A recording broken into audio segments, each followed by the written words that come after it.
Eu quero liberar uma palavra, estou mais tranquilo agora. Aquele tensão do primeiro culto passou mais. Eu quero liberar uma palavra aqui, Mateus capítulo 16. Abra comigo.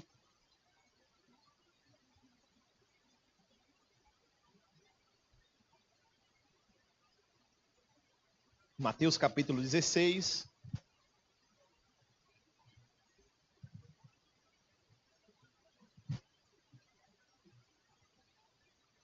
Vamos conversar um pouco sobre religiosidade.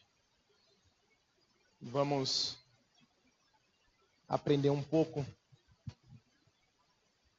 dentro das escrituras sobre religiosidade. Mateus capítulo 16, vamos ler a partir do verso 1. Se você achou aí na sua Bíblia, se você não achou ou está sem Bíblia, você pode acompanhar aqui também na projeção. Diz assim, Mateus capítulo 16. Os fariseus e os saduceus aproximaram-se de Jesus e o puseram à prova, pedindo-lhe que ele lhes mostrasse um sinal do céu. Ele respondeu: quando a tarde vem, vocês dizem, vai fazer bom tempo, porque o céu está vermelho. E de manhã, hoje haverá tempestade, porque o céu está vermelho e nublado. Vocês sabem interpretar os aspectos do céu, mas não sabem interpretar os sinais dos tempos. Uma geração perversa e adúltera pede um sinal miraculoso, mas nenhum sinal lhe será dado, a não ser o sinal de Jonas. Então Jesus os deixou e retirou-se. Verso 5. Indo os discípulos para o outro lado do mar, esqueceram-se de levar pão. Disse-lhes Jesus: estejam atentos e tenham cuidado com o fermento dos fariseus e dos saduceus. E eles discutiam entre si, dizendo: é porque não trouxemos pão. Percebendo a discussão, Jesus lhes perguntou: homens de pequena fé, por que vocês estão discutindo entre si sobre não terem pão? Ainda não compreenderam? Não se lembram dos 5 pães para os 5.000 e de quantos cestos vocês recolheram? Nem dos 7 pães para os 4.000 e de quantos cestos recolheram? Como é que vocês não entendem que não era de pão que eu estava lhes falando? Tomem cuidado com o fermento dos fariseus e dos saduceus. Então, entenderam que não estava lhes dizendo que tomassem cuidado com o fermento de pão, mas com o ensino dos fariseus e dos saduceus. Amém? Feche seus olhos, vamos orar mais uma vez. Pai, aqui está a tua palavra. Nós cremos no poder, na autoridade que a tua palavra tem. Pedimos que o Senhor nos ministre nesse lugar. Pedimos que o Senhor venha com a tua palavra no nosso coração. Não queremos apenas informação, mas queremos ser tocados pela tua palavra. Queremos que a tua palavra interaja com a nossa vida. Queremos que a tua palavra edifique a nossa fé, exorte os nossos maus caminhos. Queremos que a tua palavra nos traga alinhamento nessa noite, Pai. Nós queremos que o Senhor revele-se ao nosso coração essa porção da Escritura que lemos aqui, e que o Senhor traga, Senhor, ao nosso coração, ó Deus, a palavra viva e eficaz na nossa vida. É assim que nós te oramos, crendo que assim o Senhor fará, em nome de Jesus. Amém, amém e amém. Então vamos lá.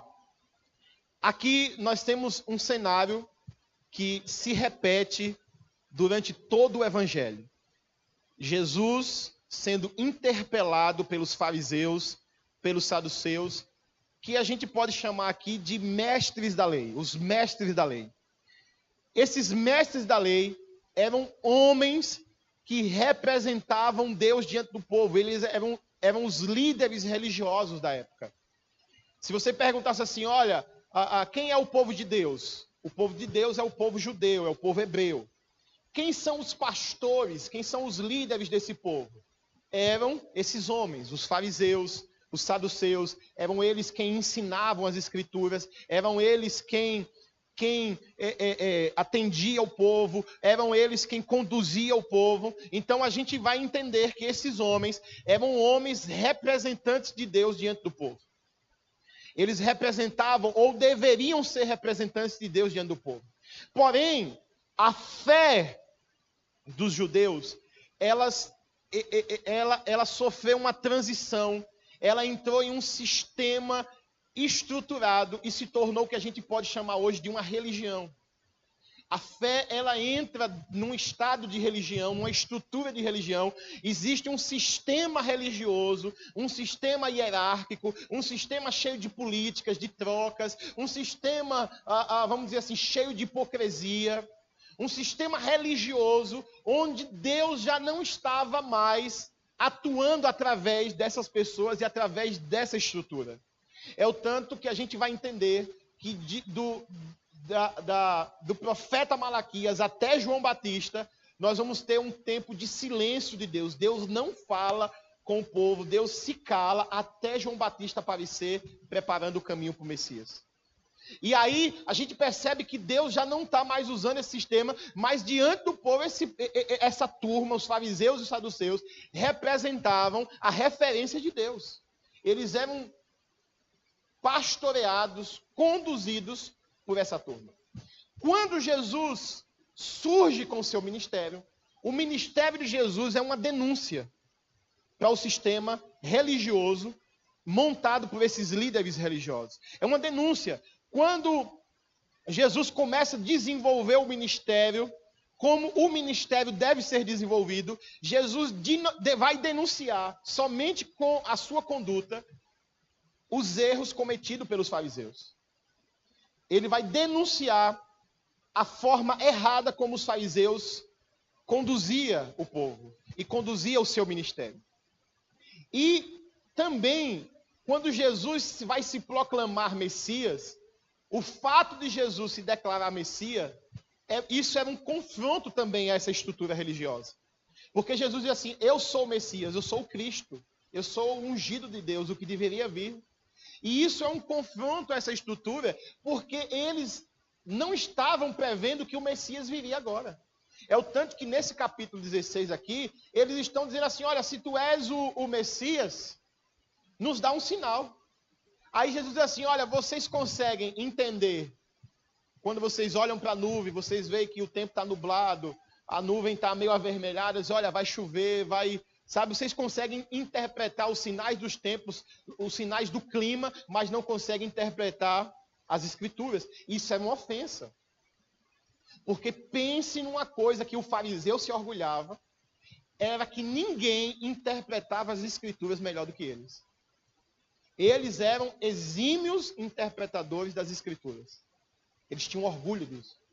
E aí Jesus bate, sabe assim, ele fere o orgulho de forma perfeita, porque ele diz assim: olha, vocês conseguem interpretar o clima, mas não conseguem interpretar as escrituras. Porque se vocês soubessem interpretar as escrituras, vocês iam saber que eu sou o Messias. Agora, nenhum sinal vai ser dado a vocês, a não ser o sinal de Jonas. E que sinal de Jonas é esse? Eles não entenderam. Mas hoje a gente entende. O que é o sinal de Jonas? Ele está dizendo assim: assim como Jonas passou 3 dias no ventre de um peixe, e depois saiu desse ventre, assim também esse filho do homem, esse Messias, esse Cristo, vai passar 3 dias no ventre da terra, e depois ele vai sair. Então ele está dizendo assim: ó, o único sinal que vai ser dado a vocês é o sinal de Jonas. Ou seja, o que Jesus está dizendo? Jesus está dizendo: olha, Jonas é uma sombra daquilo que se tornaria realidade em Jesus. Jonas, quando passa 3 dias dentro do peixe, o episódio que Deus permite acontecer com Jonas é um anúncio profético daquilo que aconteceria com o Messias. É um sinal profético daquilo que aconteceria com o verdadeiro Messias. E Jesus está dizendo assim: não vai ter outro sinal a não ser esse. Então, essa turma extremamente religiosa, uma turma insensível, uma turma que tinha aparência de Deus, mas não era de Deus, uma turma que tinha aparência de divino, mas tinha uma essência maligna, era a turma que estava conduzindo o povo de Deus, e Jesus surge confrontando essa turma. E pense uma turma que não conseguia descer em Jesus. Jesus comia na casa de pecadores, Jesus ia na casa de prostitutas. Prostitutas tinham acesso a ele evangelizava prostitutas, sentava nas mesas para evangelizar os pecadores, mas existia uma turma que não descia em Jesus, eram os religiosos. Jesus não tinha tolerância com essa turma. E vocês vão entender por quê. Depois desse diálogo com os fariseus e os saduceus, o texto diz no verso 4, final do verso 4, que ele se retira com os discípulos. E eles entram no barco, versículo 5, se você ainda estiver com sua Bíblia aberta. Verso 5. Diz que indo os discípulos para o outro lado do mar. Ou seja, eles entraram no barco para atravessar o mar, que na verdade é um grande lago, é o Mar da Galileia, é um grande lago, e é tão grande que é chamado de mar. E diz que eles entram no barco para fazer a travessia, para ir para uma região que está do outro lado desse mar. E durante a viagem, começa uma confusão dentro do barco. Eles começam a discutir porque alguém que estava responsável, esqueceu de levar o quê? Pão. Verso 5, vamos comigo. Diz assim, olha, indo os discípulos para o outro lado do mar, esqueceram-se de levar pão. Alguém estava responsável de levar o pão e não levou o pão. E começou uma discussão. Quando Jesus vê essa discussão dentro do barco, quando Jesus vê o fato de alguém ter esquecido de levar pão, e certamente alguém já estava jogando a culpa um no outro, olha, você que tinha que ter trazido, o outro não, você que tinha que ter trazido. Jesus alerta eles, Jesus exorta eles. Jesus vai interpelar aquela discussão, talvez ainda está no início, e Jesus vai dizer o seguinte, olha, verso 6, disse-lhes Jesus, estejam atentos e tenham cuidado com o quê? Com o fermento dos fariseus e dos saduceus. Então Jesus faz uma exortação. Jesus está dizendo assim, olha, vocês tomem cuidado para que vocês não sejam contaminados com o fermento dos fariseus e dos saduceus. Logicamente, Jesus está fazendo uma parábola. Jesus era muito bom de parábola. Jesus está usando isso aqui como uma alegoria. Ele está dizendo assim, olha, existe algo dos fariseus e dos saduceus, que Jesus está dizendo, comparando a um fermento, é parecido com um fermento, e vocês precisam ter cuidado para que vocês não sejam contaminados com esse fermento. E aí Jesus faz essa exortação, só que os discípulos não conseguem discernir. E aí a exortação de Jesus intensifica a confusão dentro do barco. E aí, verso 7, diz assim, olha, e eles discutiam entre si, é porque não trouxemos pão. Porque tem tudo a ver, você concorda comigo? Pão, fermento, né? Jesus fala de fermento, eles estão brigando por causa de pão. Eu acho que eles pensaram assim, ó, Jesus está falando, tome cuidado com o fermento. E não, é porque nós não trouxemos pão. Ou seja, ele está censurando a gente, ele está exortando a gente porque nós fomos irresponsáveis e esquecemos de trazer pão. Só que Jesus não estava censurando a irresponsabilidade. Jesus estava censurando a briga que estava acontecendo por causa de pão. Você entende isso aqui? A briga que estava acontecendo porque alguém esqueceu de trazer pão. E aí, Jesus, verso 8, percebendo a discussão, ou seja, não tinha parado a discussão, percebendo a discussão, Jesus lhes perguntou, homens de pequena fé, por que vocês estão discutindo entre si sobre não terem pão? Por que vocês estão discutindo entre vocês sobre não terem pão? Aí Jesus agora vai rebobinar a fita e vai dizer assim, vocês não lembram dos 5 pães para 5.000 pessoas e de quantos cestos sobraram? Vocês não lembram que por 2 vezes eu multipliquei pães para uma multidão e sobrou cestos e cestos de comida, vocês não lembram? Como é que vocês estão brigando por pão diante daquele que proveu pão milagrosamente para uma multidão? Homens de pequena fé. Como é que vocês estão discutindo por causa de pão diante de mim? É isso mesmo. É como se Jesus estivesse dizendo assim, como é que vocês estão brigando, discutindo por causa de uma doença diante daquele que é o médico dos médicos? Como é que vocês estão discutindo por causa de um risco diante daquele que protege vocês? Por que vocês estão brigando por causa de algo que eu posso resolver? E aí Jesus vai censurar a pequena fé daqueles discípulos. Isso aqui faz acender um alerta. Isso aqui, na verdade, deve acender em mim e em você um alerta. Porque Jesus está alertando aos discípulos sobre o fermento dos fariseus e dos saduceus. Jesus está alertando por 2 vezes, e Jesus não está fazendo esse alerta aos ímpios, aos pecadores, às pessoas do mundo. Jesus está fazendo isso aos seus discípulos. Quem aqui é discípulo de Jesus? Assim, acenda assim com a mão, amém? Então, essa exortação é para mim e para você. Porque, embora eu e você sejamos discípulos de Jesus, nós somos passíveis de ser contaminados pelo fermento dos religiosos. Embora você esteja dentro do barco com Jesus, você pode estar contaminado com esse fermento.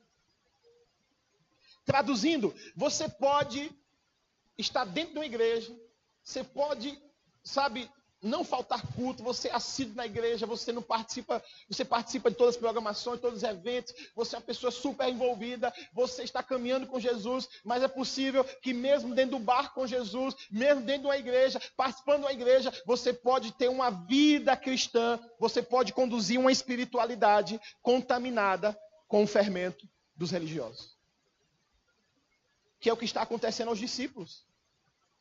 Seguidores de Jesus, testemunha oculares das maravilhas de Jesus, mas estão se permitindo ser contaminados por esse fermento. Fermento esse que vai desvirtuar a nossa espiritualidade.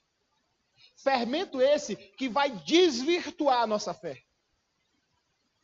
Então, eu acredito que as nossas igrejas hoje estão lotadas de pessoas contaminadas por esse fermento.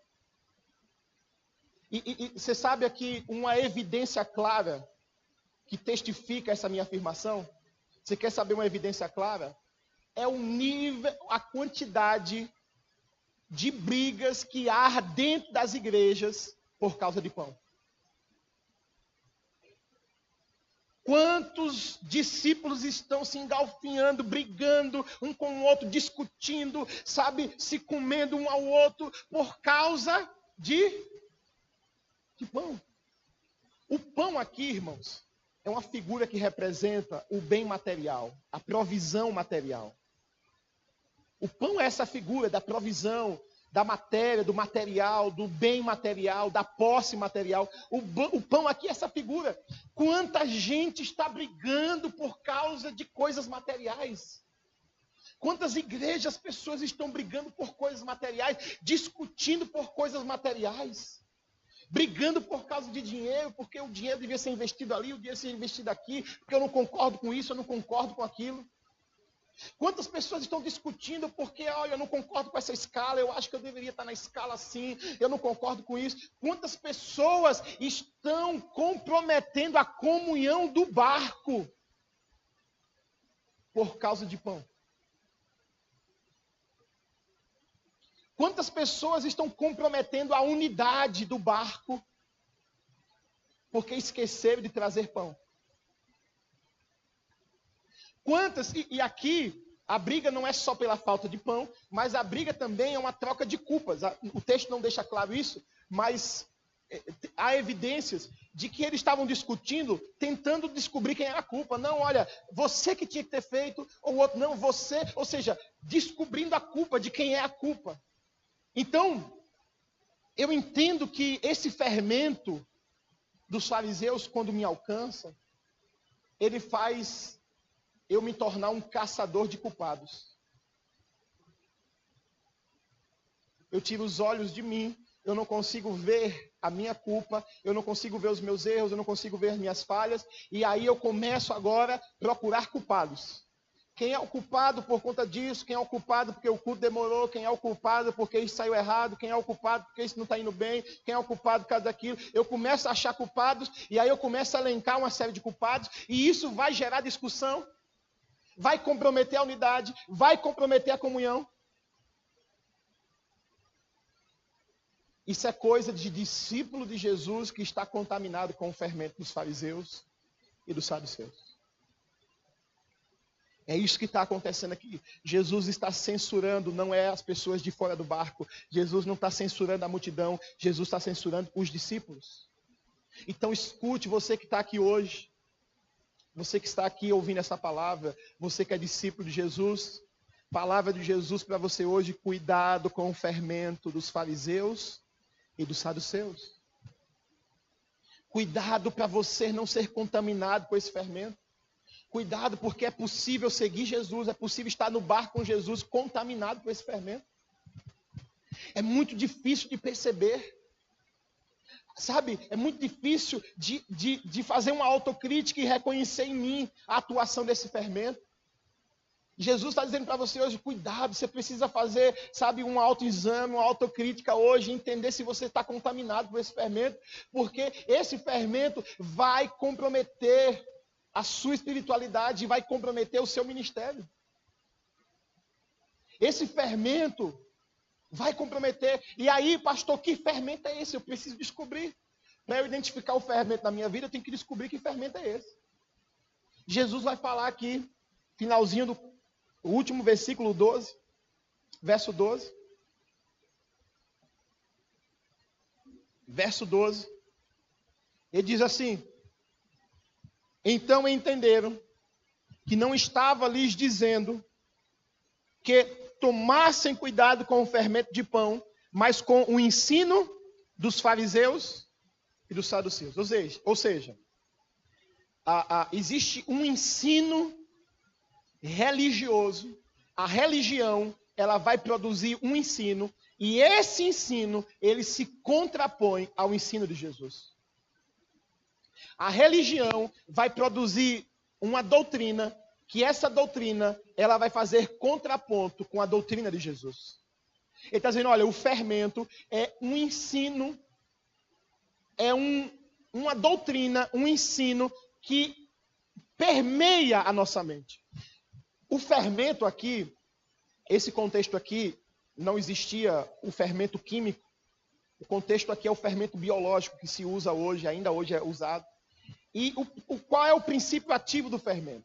O fermento, ele é como um organismo que entra na massa, se alimenta do açúcar da massa, causa uma reação que gera gás carbônico, e esse gás carbônico faz a massa crescer, ter um volume. Certo? Então, esse organismo que entra na massa, se alimenta do açúcar da massa, que produz gás carbônico, vai produzir, o fermento vai produzir um volume aparente àquela massa. Ou seja, aquela massa, ela vai passar a ter um volume aparente que não corresponde com o volume real daquela massa. Como vocês estão entendendo isso aqui? Não. Então, o que é que esse fermento vai produzir? Ele está dizendo assim, olha, é um ensino que vai entrar na sua massa e vai produzir nessa massa um volume aparente. Quantos estão entendendo isso aqui? Amém? Então, o que é o fermento? É um ensino que se contrapõe à doutrina de Jesus, é um ensino que vai, e diga-se de passagem, é um ensino que tem aparência de divino, mas é maligno. Tem aparência de Deus, mas é maligno. Tem aparência de que é algo espiritual, mas é maligno. E é muito, sabe, eu costumo dizer que a religiosidade é o pior mal que há.